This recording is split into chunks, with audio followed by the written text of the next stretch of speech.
The courtroom went silent except for the scrape of the judge's chair. As he leaned forward, his voice cut through the air like a knife. "You think you can outsmart me, boy?" The words hung there, heavy, sharp, and meant to sting. Marcus didn't flinch. He was 17, standing in a room that felt designed to crush him, dressed in a plain gray t-shirt that looked almost defiant in a sea of black robes and pressed suits. He didn't raise his voice. He didn't look away. He just stared back. And for a brief second, it was the judge, not Marcus, who shifted uncomfortably in his seat. But to understand how a kid who'd been counted out by everyone ended up staring down a man who controlled his fate, you have to go back. Because this wasn't just a court case. This was a war. And Marcus? He wasn't supposed to win. If you've ever felt like the system was built to break you, if you've ever been told to know your place, hit subscribe. Because the more we speak up, the harder it is for them to stay silent. Now back to Marcus. Marcus Carter grew up in a part of town people only drove through, never to. His mother, Denise, worked 2 jobs, nights at a hospital cafeteria, mornings cleaning offices downtown. She kept the lights on, but that was about it. And Marcus learned early that no one was coming to save him. He was smart. The kind of smart that made teachers whisper about potential. But potential doesn't pay bills, and it doesn't stop eviction notices. By 14, Marcus had a part-time job stocking shelves, just to keep his little sister in school clothes. By 16, he'd already figured out how to stretch $20 of groceries for a week. And then came the night that changed everything. It wasn't supposed to be a crime. Not really.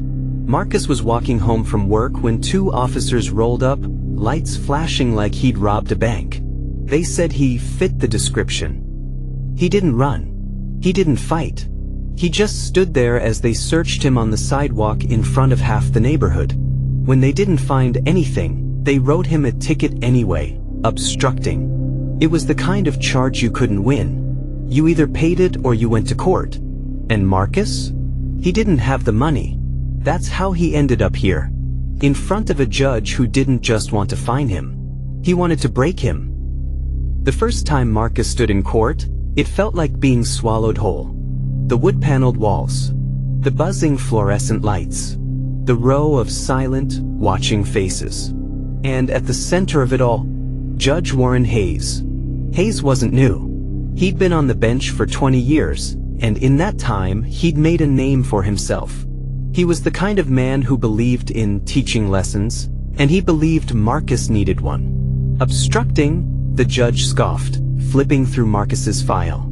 "You want me to believe this was a misunderstanding?" Marcus opened his mouth, but Hayes didn't let him speak. "Save it. You think you're clever, don't you? Well, let me tell you something. In my courtroom, you don't get clever. You get consequences." The gallery chuckled.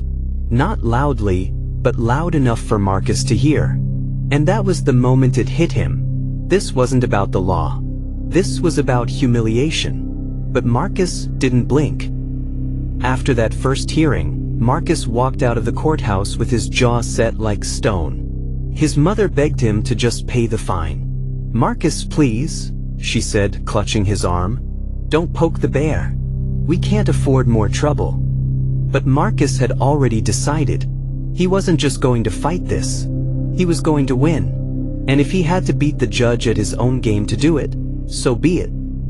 The next few weeks turned into a quiet kind of war. Every day after school, Marcus would walk to the public library. He didn't tell his friends. He didn't tell his mom. He just sat at one of those dusty wooden tables with stacks of legal books bigger than his backpack, his fingers tracing every line.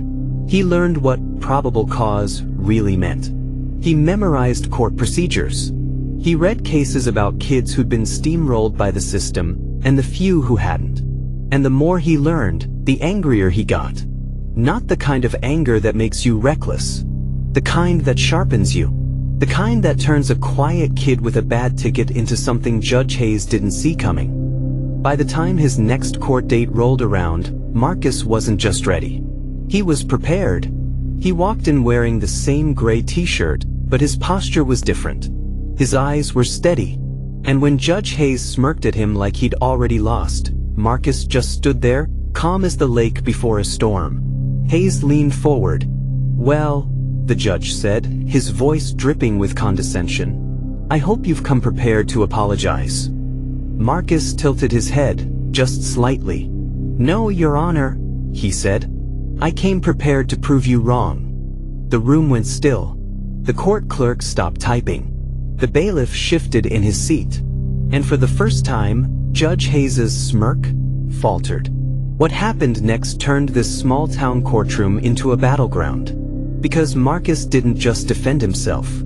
He dismantled every word of the case against him, piece by piece, with the same calm precision that had driven him night after night at that library table. The gallery stopped smirking. The bailiff leaned forward. Even Judge Hayes, who had built his reputation on crushing kids like Marcus, tightened his grip on the bench. Marcus wasn't supposed to win. But as he stood there, unshaken, quoting case law like he'd been born in a courtroom, you could feel it, moment by moment, the balance shifting. And for the first time, the judge who once mocked him didn't look amused. This wasn't just about a ticket anymore. This was about power. And Marcus Carter wasn't backing down. The second hearing wasn't just another date on the calendar. By the time Marcus walked into that courthouse, it had become a spectacle. Reporters hadn't come yet, but the benches in the gallery were full. Neighbors, curious onlookers, even a few people Marcus didn't recognize were there, whispering to each other like they'd come to watch a public execution. And in a way they had. Judge Warren Hayes adjusted his robe and leaned back in his chair like a king surveying his court. His gavel hit the block with a sharp crack. "Case of Marcus Carter, obstruction charge," Hayes called out. "Mr. Carter, I assume you've finally come to your senses." Marcus didn't move. His hands were steady, his jaw set. "No, Your Honor," he said. "I came to present my defense." A ripple of laughter broke out in the gallery, but Marcus didn't so much as glance at them. His eyes stayed on Hayes. And if you were watching closely, you'd have seen it, just for a second. That same flicker of doubt behind the judge's eyes. Marcus didn't have an attorney. He couldn't afford one. But what he did have was 3 weeks of sleepless nights at the library, a notebook full of citations, and a quiet determination that had started to look a lot like fearlessness. He pulled out his folder and stepped forward. "Your Honor," he began, his voice calm but clear enough to carry through the courtroom, "the officers who cited me claimed I was obstructing. I'd like to submit into evidence the definition of obstruction under state statute, section 720.2. Hayes blinked. "What exactly do you think you're doing?" Marcus didn't flinch. "Explaining why I didn't break the law, sir." The gallery was dead silent now. He read from the statute, word for word, his voice steady. Obstruction requires intent to interfere with an officer's lawful duty through force or physical interference. I did neither. Their own body cam footage proves I complied. He held up a DVD envelope, and for the first time, Hayes didn't have a smirk.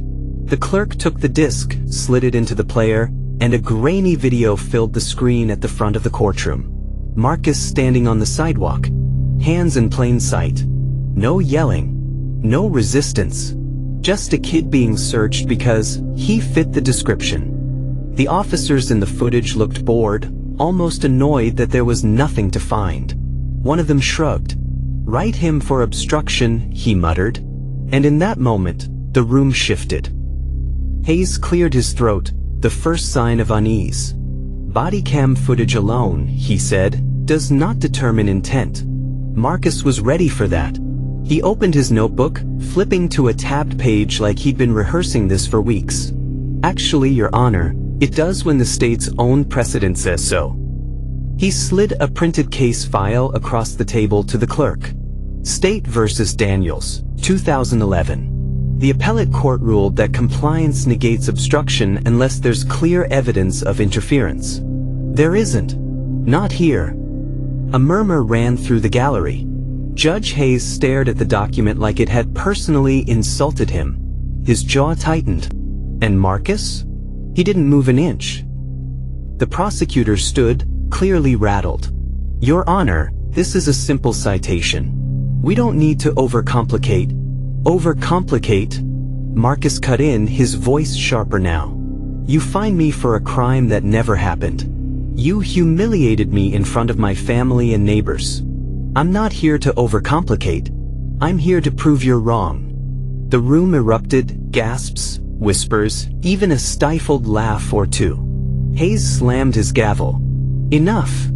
But the damage was done. For the first time in that courtroom, the power had shifted. From there, Marcus dismantled their case like a surgeon with a scalpel. He pointed out every procedural misstep.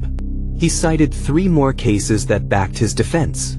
He even brought up state training guidelines that proved the officers had no legal basis for the stop in the first place. By the time he was done, the prosecutor looked like he wanted to sink through the floor. And Hayes? Hayes was staring at Marcus with a look no one in that courtroom had ever seen on him before. When Marcus finally stepped back, the silence was deafening. Judge Hayes cleared his throat. "The court will recess for 15 minutes. The gavel came down, but this time it didn't sound like authority. It sounded like retreat. In the hallway, Denise grabbed her son by the shoulders. Her hands trembled. "Marcus," she whispered, "what did you just do in there?" Marcus smiled for the first time that day, just a little. "I told the truth," he said, "and I made them listen." When the court reconvened, everyone in that room knew what was coming, even if Hayes didn't want to say it. The judge adjusted his glasses, cleared his throat again, and spoke the words Marcus had been fighting for. "Case dismissed." It was quiet at first. No one cheered. No one moved. And then, it started. A slow ripple of applause from the back row. Then another. And another. Until half the courtroom was clapping, not for the system, but for a 17-year-old kid who refused to bow. Marcus didn't smile. Not yet.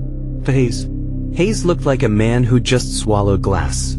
After the hearing, Marcus stepped outside into the sunlight like it was the first real breath he'd taken in weeks. Reporters were waiting now. Word had spread fast. A microphone was shoved in his face. "Marcus, what do you have to say about this victory?" He didn't hesitate. "I'm not the only one," he said. "There are hundreds of kids like me. They just don't all get heard. Maybe now, they will." And with that, he walked past the cameras, past the flashing lights, and straight into his mother's arms. For the first time in months, Denise cried. Not because she was scared, not because she was tired, but because, for once, the system didn't win. 2 weeks later, something happened that no one expected. Judge Hayes called Marcus back to his courtroom, not for a case, but for a meeting. When Marcus stepped inside, Hayes didn't look like a man who had once mocked him. He looked older. Tired. "I don't apologize," Hayes said. "Not in here. But you made your point." He slid a file across the table. It was an internship program. Legal aid. A chance for Marcus to spend the summer shadowing attorneys at the courthouse. "You've got the mind for this," Hayes muttered. "Might as well put it to use." Marcus stared at the file. Then at Hayes. And for the first time, he realized something. This wasn't pity. This wasn't charity. This was respect. By the end of that summer, Marcus wasn't just a kid from a forgotten neighborhood anymore. He was a name people remembered. And years later, when Marcus Carter passed the bar exam, the first letter of congratulations he received came from a retired judge named Warren Hayes. It said only 3 words. "You were right."